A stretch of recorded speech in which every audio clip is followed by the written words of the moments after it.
हम पढ़ रहे हैं श्री आत्म सिद्धि प्रवचन रमणीय परिभ्रमण।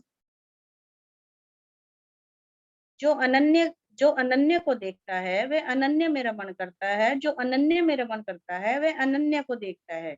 अनन्य यानी अन्य अन्य करते हुए अनंत अन्य। अनंत भव भ्रमण से मैंने अनंत शरीर धारण किए, प्रति समय अनंत विकार के भाव हो रहे हैं। कार्माण वर्गणा के पुद्गल से बने कर्म भी अनंत हैं। इनसे मैं पूर्णता भिन्न अनन्य स्वरूपी आत्मा हूँ। अन्य अन्य को तो बहुत जान देख लिया, रम लिया।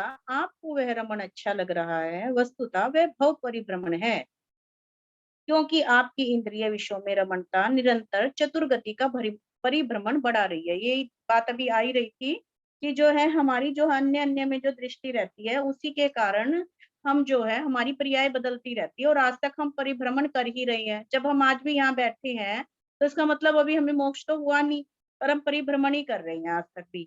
तो ये है हमारे निरंतर हमारी पर्याय बदलती रहती है। जैसे जैसे हम भाव करते जाते हैं वैसी वैसी हमारे कर्मों के अनुसार हमें शरीर धारण मतलब हमें शरीर मिलता रहता है, हम उसको धारण करते रहते हैं।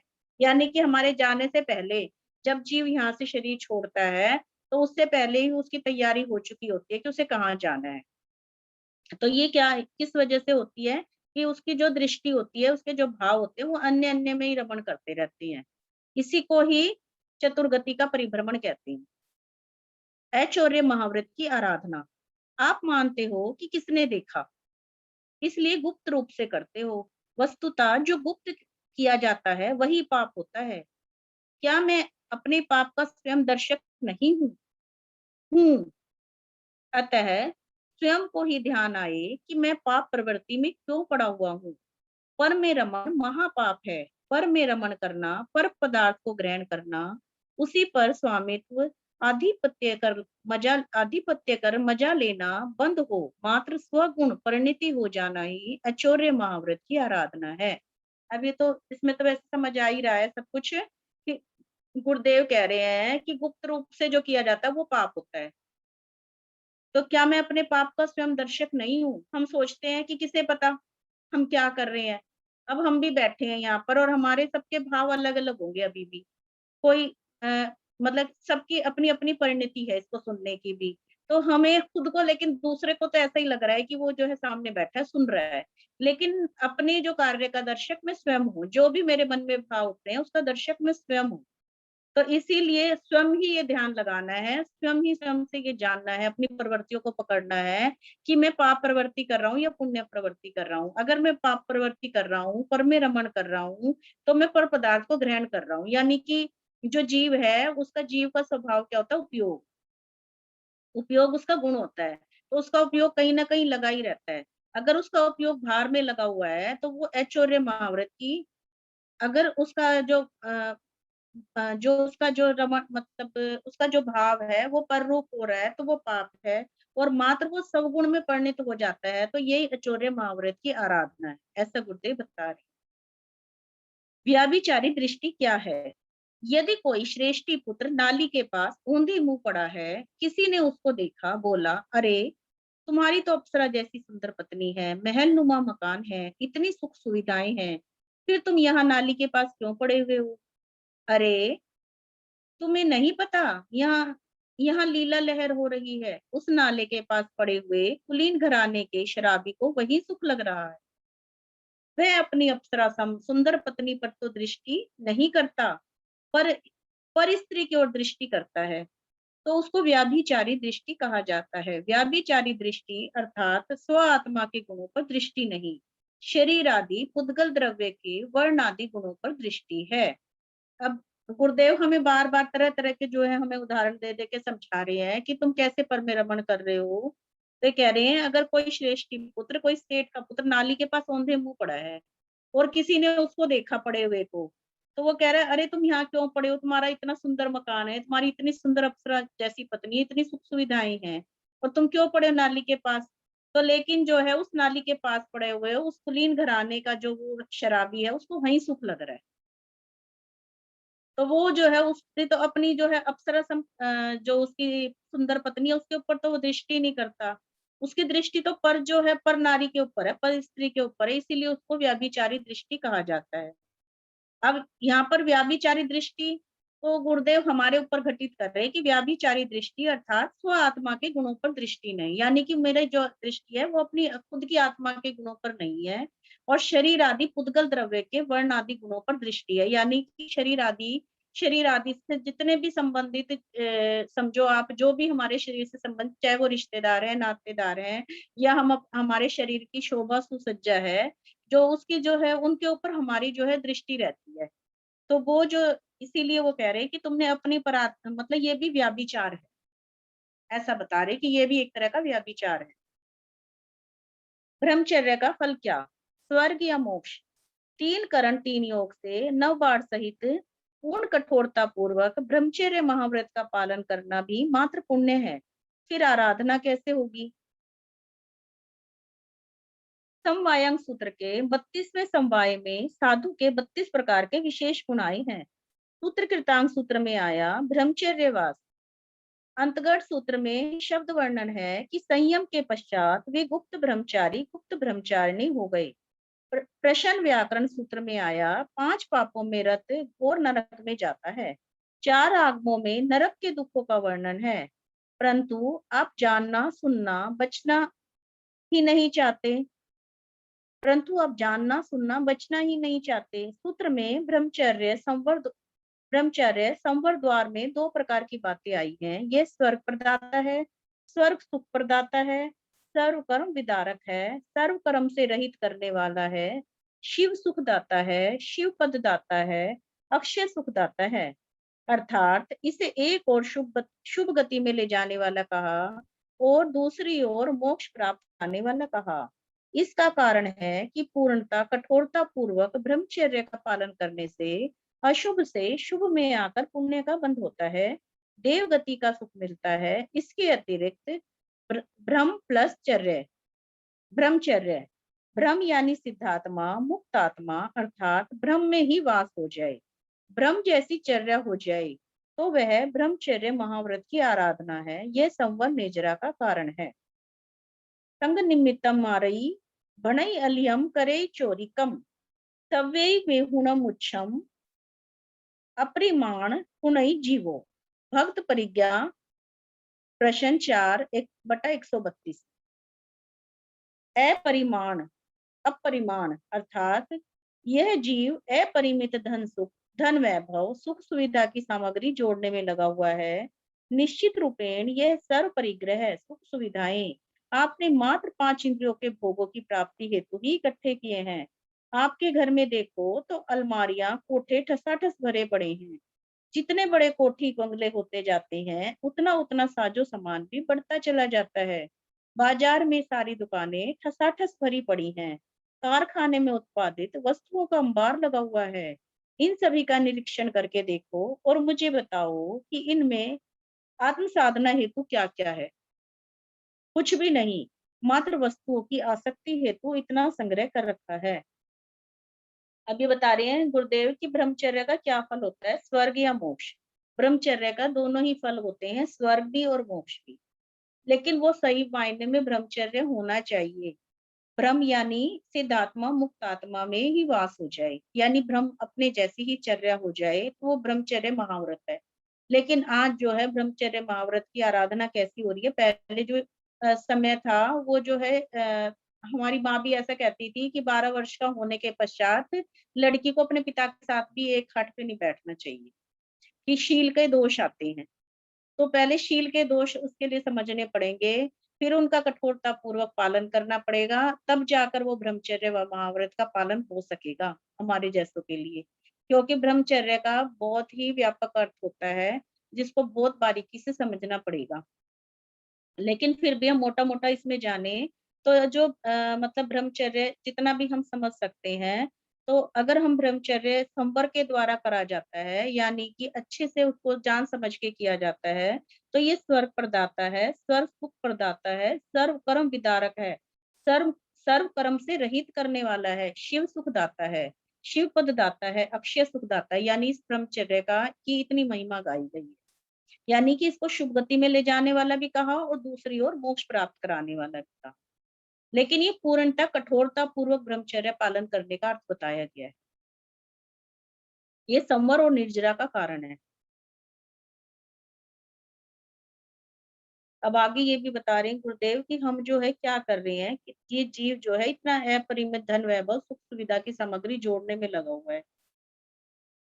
यही बता रहे हैं इसमें कि जितनी बाजारों में कितनी दुकानें जो ठसाठस भरी जा रही हैं, लेकिन उसमें हमारी आत्म साधना हेतु क्या-क्या है? वो पूछ रहे हैं हमसे कि इसमें ये बताओ कितने बड़े-बड़े जो कोठी बंगले आपने बनाए हुए हैं, जो इतनी सारी जो आपने साधन सामग्री इकट्ठी कर रखी है, उसमें आपकी आत्म साधना के लिए आपने क्या-क्या इकट्ठा किया है? मात्र वस्तुओं की आसक्ति हेतु या सिर्फ मात्र वस्तुओं की आसक्ति हेतु इतना संग्रह कर रखा है? वृत्ति संक्षेप करो। वृत्ति संक्षेप नामक एक तप है, यानी वस्तुओं की आसक्ति साजो सामान को कम करना। वृत्ति संक्षेप का अर्थ बता रहे हैं कि वृत्ति संक्षेप नामक एक तप है, यानी वस्तुओं की आसक्ति साजो सामान को कम करना, इंद्रिय विषयों का निग्रह करना। आप ये तप नहीं करना चाहते, मात्र बाहरी प्रदर्शन हेतु तप करने के लिए जोर शोर से आगे आते हो। किंतु यदि बाह्य तप साधना से शरीर आसक्ति, इंद्रिय विषय आसक्ति, रसनेन्द्रिय की आसक्ति नहीं छूटी और बाह्य में कठोर साधना का प्रदर्शन करके मान कषाय में आ गए, तो वह वस्तुतः साधना नहीं अपितु क्रिया जड़ता है। अब इसमें भी यही बता रहे हैं कि जो है वो कि जो वृत्ति संक्षेप नाम का एक तप तप है, यानी कि इसको परिग्रह भी कह सकेंगे कि परिग्रह परिमाणवृत हो गया ये, कि परिग्रह को घटाओ, अपनी इंद्रियों का निग्रह करो। तो अगर ये तप नहीं करना चाहते और शरीर से जो है ये लिखा है ना कि यदि बाह्य तप साधना से शरीर आसक्ति, इंद्रिय विषय आसक्ति, रसनेन्द्रिय की आसक्ति नहीं छूटी। यानी कि बाहर में तो उपवास कर रहे हैं, लेकिन ये जो है इंद्रियों की जो आसक्ति हो गई, इंद्रियों में सारी आ गई, रसना भी आ गई, विषय भी आ गई, इंद्रिय विषय अगर नहीं छूटे, तो बाहर में जो कठोर साधना का ये प्रदर्शन मात्र माना जाएगा। और फिर उसमें भी मान कषाय आ जाती है। कई बारी तो होता है कि हम वो जैसे हमने मान लो उपवास कर लिया और घर में और लोग आ गए या घर के बच्चों से हम परेशान हो गए, तो हम कई बारी कहते हैं कि आपको दिखता नहीं हमने तपस्या कर रखी है। तो ये क्या है, ये मात्र क्रिया जड़ता है, क्योंकि वो तो अपना काम करेंगे, उनको तो सब कुछ चाहिए। लेकिन हाँ, अगर हम उस उपवास के अर्थ को सचमुच में समझ रहे हैं, तो उस उपवास का क्या अर्थ है कि इंद्रियों की आसक्ति छूटना, यानी क्रोध आदि विभाव में नहीं जाना, यानी किसी चीज का प्रदर्शन नहीं करना। तो अगर हम मात्र प्रदर्शन कर रहे हैं, तो वो क्रिया जड़ता है। अंतर्भेद क्या है? अभी बता रहे हैं अंतर्भेद क्या है। बाह्य क्रिया मा राचनता, अंतर्भेद न काई, ज्ञान मार्ग निषेधता, ते क्रिया जड़ आही। बाह्य क्रियाओं में रचा पचा हुआ है, किंतु अंतर्भेदन, अंतर्शुद्धि, अंतर्शोधन तो हुआ नहीं। अनंतानंद, अनंत ज्ञानानंद का प्रकाश प्रकट नहीं हुआ। राग द्वेष मोह आदि से परे होने का भाव नहीं हुआ। परे नहीं हुए, तथापि क्रियाएं यथावत चल रही हैं, तो वे क्रिया जड़ है। उदाहरणता 14 नियम प्रतिदिन चितारते हैं, चौपड़ी भरते हैं। दीक्षा से पूर्व एक बार महानगर में हम स्वाध्याय हेतु गए। 2 स्वाध्यायी थे। भोजन हेतु स्वाध्यायी घर घर जाते थे। प्रवचन पश्चात वे भोजन हेतु घर ले जाने लगे। फिर कार से जाना था, कार में जाना था। मेरे साथी बोले, यानी ये 2 लोग गए थे स्वाध्याय के लिए किसी नगर में। और तो मेरे साथी बोले, मैंने आज 14 नियम चितारे थे, उसमें आज के दिन मात्र साइकिल रिक्शा का ही अपवाद रखा है, अन्य किसी वाहन में नहीं चलूंगा। 12-15 किलोमीटर दूर उनकी कोठी है। अब वे महानगर में साइकिल रिक्शा खड़ी हुई ढूंढ रहे हैं। यह है क्रिया जड़ता। अंतर्भेदन का अर्थ है शरीर और आत्मा 8 अपेक्षाओं से पूर्णता पृथक है। द्रव्य, क्षेत्र, काल, भाव, गुण, द्रव्य गुण पर्याय, इन 8 अपेक्षाओं से शरीर से अपनी भिन्नता पृथकता का ज्ञान भाव अनुभव होना। तभी बता रहे हैं कि ये जो है सिर्फ हमने 14 नियम तो चितार लिए, लेकिन उनका जो है हमें अच्छे से अर्थ भी समझना चाहिए कि हमने किस लिए चितारे, उनसे हमारा क्या घट रहा है। अन्यथा वो भी जो है जड़ क्रिया है। क्या मैं मनुष्य पर्याय में हूँ? जैसा मेरा स्वरूप है वैसे ही गुण है। गुण गुणी अभेद होते हैं, अतः मेरे गुणों की पर्याय भी वैसी ही होगी। गुण गुणी अभेद का अर्थ होता है कि जो भी मतलब जो भी जैसे हम आत्मा है तो हमारे अपने गुण हैं और गुण गुणी अभेद है। अगर आत्मा में से उसके गुण निकल जाएंगे, तो वो आत्मा ही नहीं रही। कोई भी वस्तु है, जैसे दूध है, दूध मीठा होता है या मिश्री मीठी होती है, अगर मिश्री में से मिठास निकल जाएगी तो वो मिश्री रहेगी ही नहीं।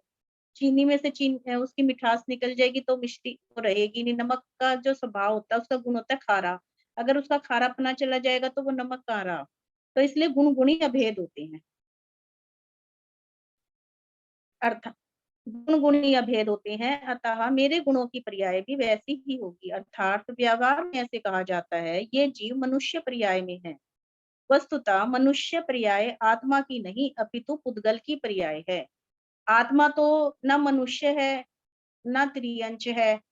तो आत्मा तो मात्र आत्मा है। जो पर्याय है ये पुद्गल की है। पुद्गल यानी शरीर की पर्याय है। आत्म प्रदेश तो जैसा चींटी में चींटी जितने फैल जाते हैं, हाथी में हाथी जितने आत्म प्रदेश फैल जाते हैं, तो आत्मा की कोई पर्याय अपनी नहीं होती।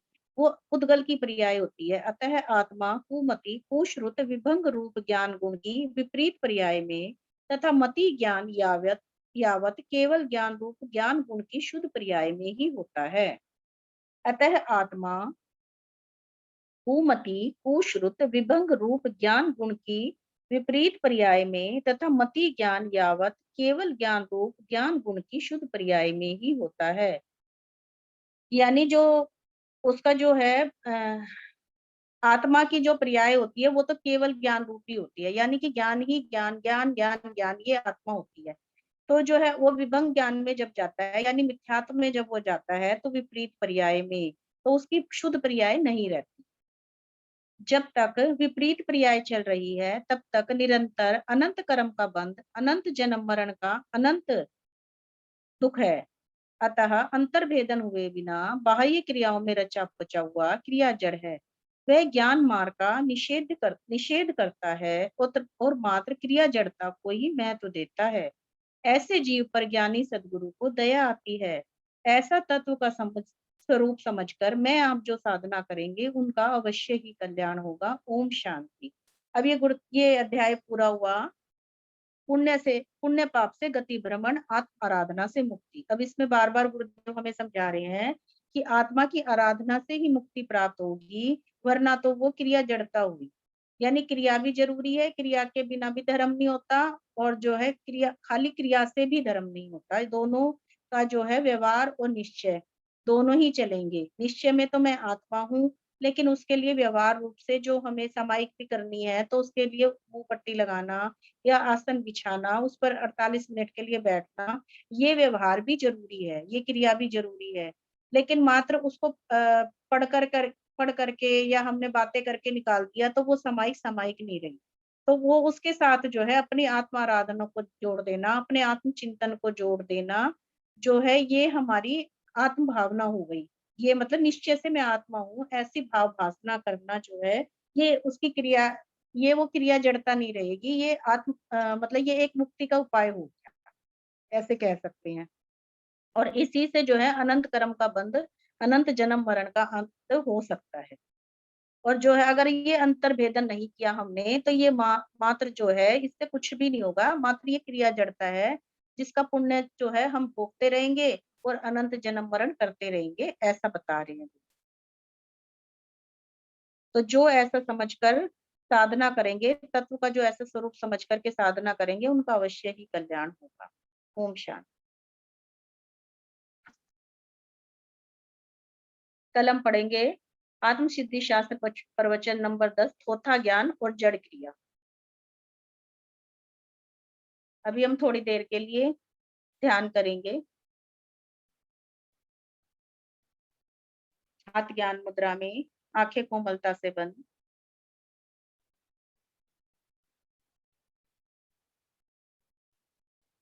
2-4 गहरी लंबी श्वास लेंगे। श्वास खाली करें।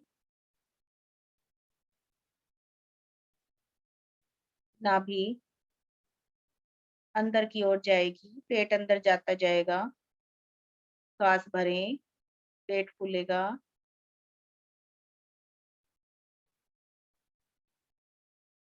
ओम के साथ इसको जोड़ दें। ओम 1, ओम 2, ओम 3, ओम 4, ओम 5। पूरा श्वास खाली, फिर भरें। ओम 1, ओम 2, ओम 3, ओम 4, ओम 5। ध्यान अपने श्वास क्रिया पर।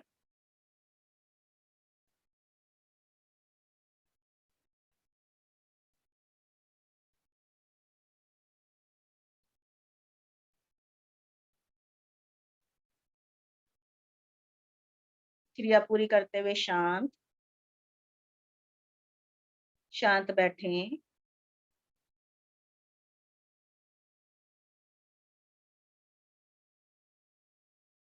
नाभि पर ओम का ध्यान करेंगे।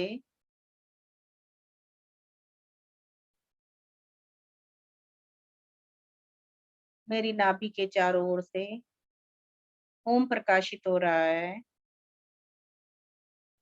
और आज्ञा चक्र पर अरहम।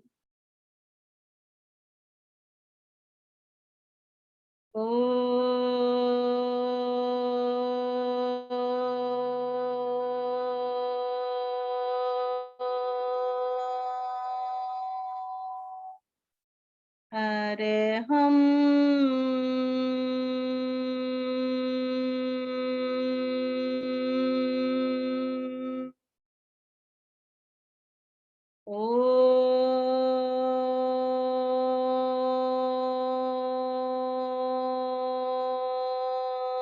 अरहम।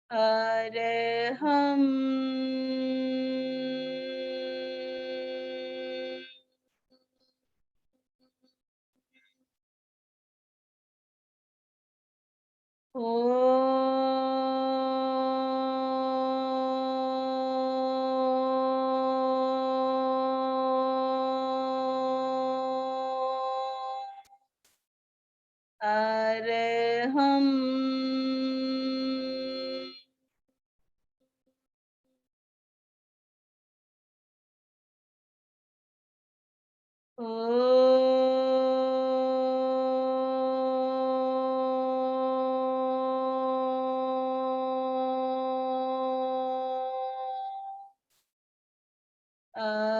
अरहम।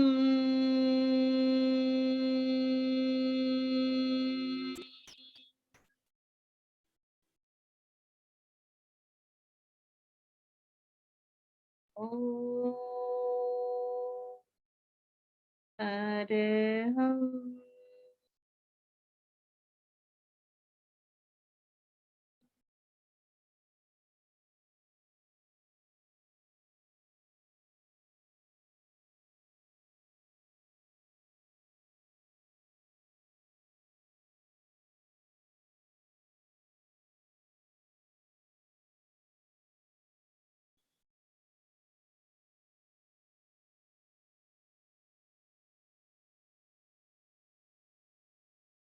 फिर से शुरू करेंगे। ओम।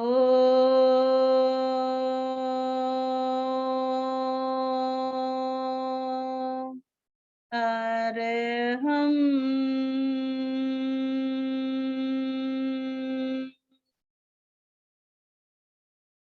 ओम।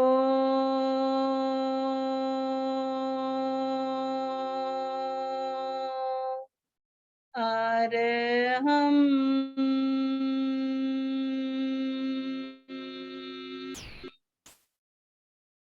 ओम।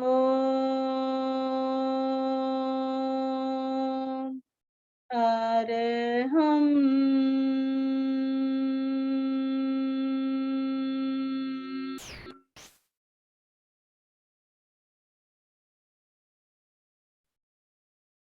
देखें अपने आत्म स्वरूप को।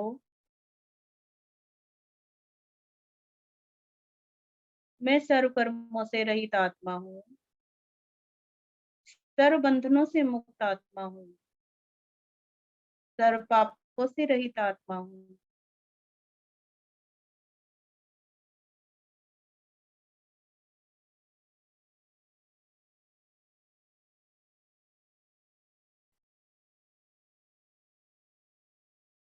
देखते जाएं स्वयं को। कल्पना करें कि मेरे अंदर कुछ नहीं, जो ये अंधेरा दिखाई दे रहा है, जो भीतर में जो अंधकार दिखाई दे रहा है, ये मैं ही हूँ। शरीर से विलग आत्मा, जो इस क्रिया को जान रहा है, वो मैं ही हूँ।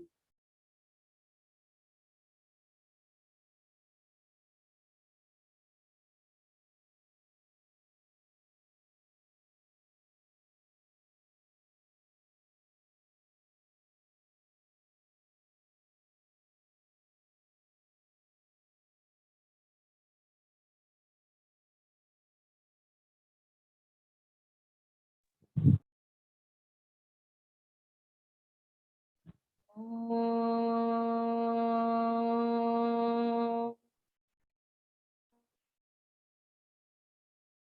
अरहम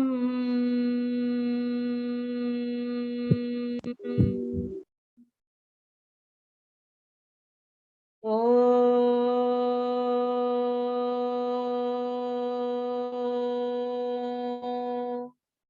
अरहम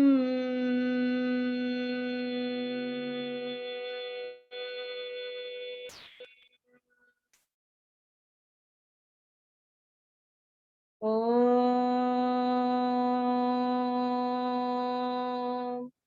अरहम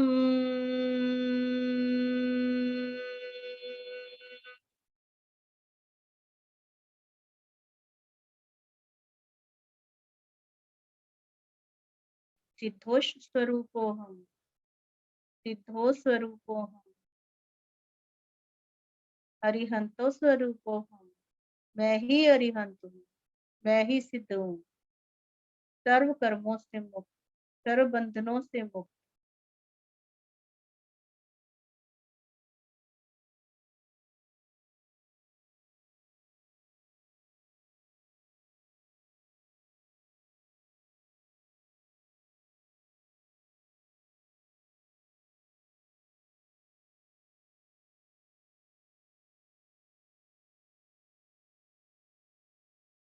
अब गुंजन करेंगे, मुंह से नहीं बोलेंगे, नाभि से उठाएंगे ओम गुंजन को,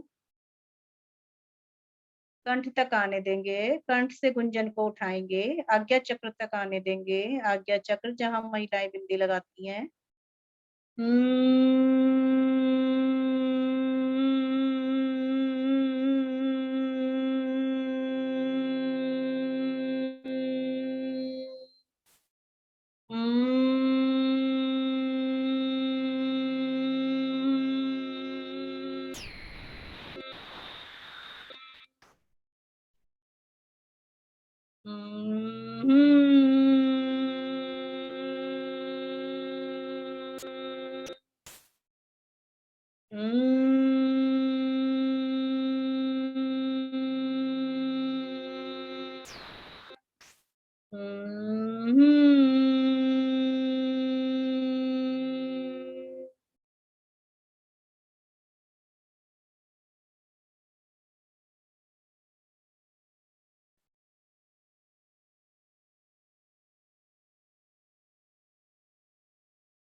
देखें, इस गुंजन को महसूस करें पूरे शरीर के अंदर।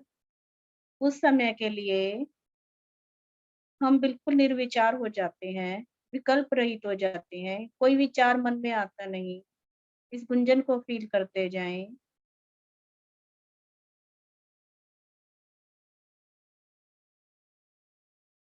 हाथ जोड़ें, पंच परमेष्टि भगवान को वंदना करें, अपने पापों का प्रतिक्रमण करें। हे प्रभु, मेरे द्वारा मनवचन काया से संभ्रम समारंभ द्वारा कृतकारी तन मोदना द्वारा क्रोध मान माया लोभाधिक कषायों द्वारा दिवस अथवा रात्रि में पंच पाप रूप परिणाम हुए हो। परमादवश व्रतों में अतिक्रम व्यतिक्रम अतिचार अनाचार रूप दोष लगे हो। एकेंद्रिय से संगी पंचेंद्रिय पर्यंत किसी भी जीव की विराधना हुई हो, किसी भी जीव को मेरे द्वारा दुख पहुंचा हो, अपने उन सभी दोषों के लिए हृदय से क्षमा भाव पूर्वक प्रायश्चित करता हूँ। मेरे सभी दुष्कृत्य मिथ्या हुए। पंच परमेष्टि भगवंतों के चरणों में कोटि कोटि वंदन करते हुए यही भावना भाता हूँ, भविष्य में इन दोषों की पुनरावृत्ति कभी न हो, ऐसा पुरुषार्थ सदा रहे। ओम शांति शांति शांति। गुरु महाराज की आज्ञा से मंगल पाठ। नमो अरियंताणम नमो सिद्धाणम नमो हैरियाणम नमो जयाणम नमो लोय सव्यसावणम चत्तारी मंगलम अरियंता मंगलम सिद्धा मंगलम साहु मंगलम केवली प्रणतो धम्मो मंगलम चत्तारी लुगुतमा अरिहंता लुगुतमा सिद्धा लुगुतमा साहु लुगुतमा केवली प्रणतो धम्मो लुगुतमो चत्तारि शरणं पवज्जामि, अरिहन्ते शरणं पवज्जामि, सिद्धे शरणं पवज्जामि, साहु शरणं पवज्जामि, केवलीपनत्तम धम्मम शरणं पवज्जामि। चार शरणा दुख हरना और शरण न कोई, जो भव्य प्राणी आदरे अक्षय पंच परमेष्टि भगवान की जय। सभी निर्ग्रंथ साधु संतों की जय। श्री उदय मुनि जी महाराज की जय। सभी को जय जिनेन्द्र। जिनवाणी माता की जय।